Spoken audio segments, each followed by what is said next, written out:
All right, so President Donald Trump is upping the stakes in his bid to take over Greenland as European Union countries talk options to counter the president's tariff threats. Alice Barr joins us with more.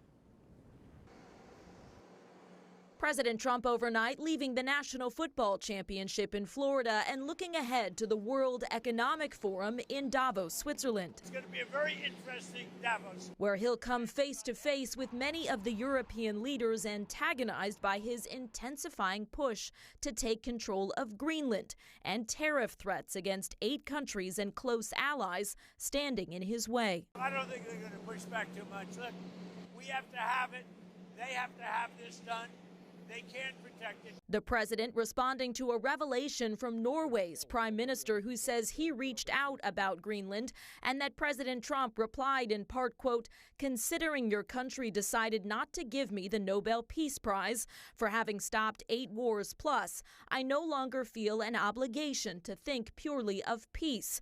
The Norwegian leader pointing out the Nobel Committee selects the prize winners, not Norway's government. President Trump rejecting that.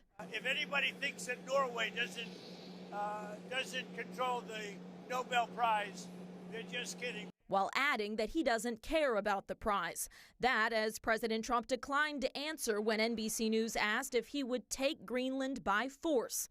Close Republican allies downplayed that idea. I don't foresee military intervention in Greenland. It's a small population of people, and I think diplomatic channels is the way to go. The president maintains the U.S. needs to own Greenland to guard against what he sees as threats from Russia and China to take it over, all amid the growing risk of a fresh trade war with close allies.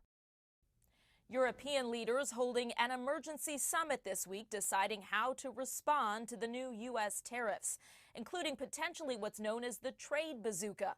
It's never been used and would allow EU members to impose broad retaliatory measures, even as many are calling to de-escalate. In Washington, Alice Barr, NBC News.